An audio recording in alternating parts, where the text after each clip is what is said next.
यानंतर राज्याचे उपमुख्यमंत्री म्हणून शपथ घेतील श्री अजित आशाताई अनंतराव पवार।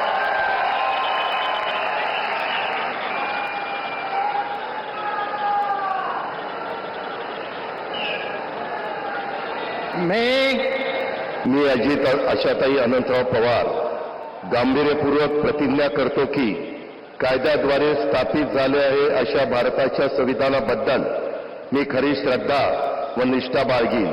मी भारताची सार्वभौमता व एकात्मता उन्नत राखीन।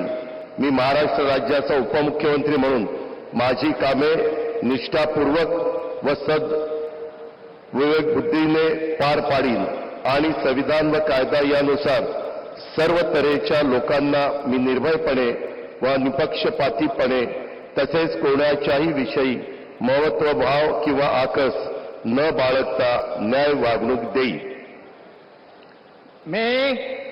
मी अजित आशाताई अनंतराव पवार गांभीर्यपूर्वक प्रतिज्ञा करतो की महाराष्ट्र राज्याचा उपमुख्यमंत्री म्हणून माझ्या विचारार्थ आणली जाईल किंवा मला ज्ञात होईल अशी कोणती बाब असा उपमुख्यमंत्री म्हणून माझी कामे यथायोग्य पार पाडण्यासाठी आवश्यक असेल ते खेरीज करून एरवी मी कोणत्याही व्यक्तीला किंवा व्यक्तींना प्रत्यक्षपणे व अप्रत्यक्षपणे कळवणार नाही किंवा त्यांच्याकडे उघड करणार नाही।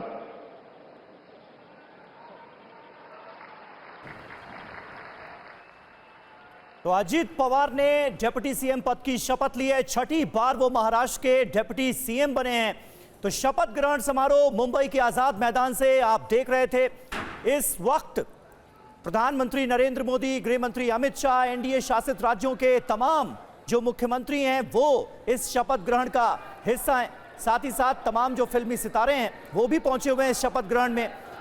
बात की जाए अजीत दादा पवार की तो वो तो छठी बार डिप्टी सीएम बने हैं। इससे पहले की सरकार में भी डिप्टी सीएम थे, लेकिन एकनाथ शिंदे और देवेंद्र फडणवीस, तस्वीर का रुख बिल्कुल पलट चुका है।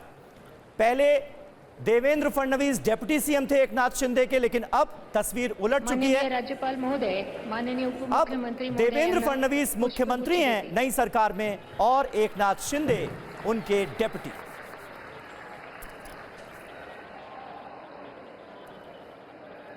तो ये तस्वीरें मुंबई के आजाद मैदान से आपके सामने।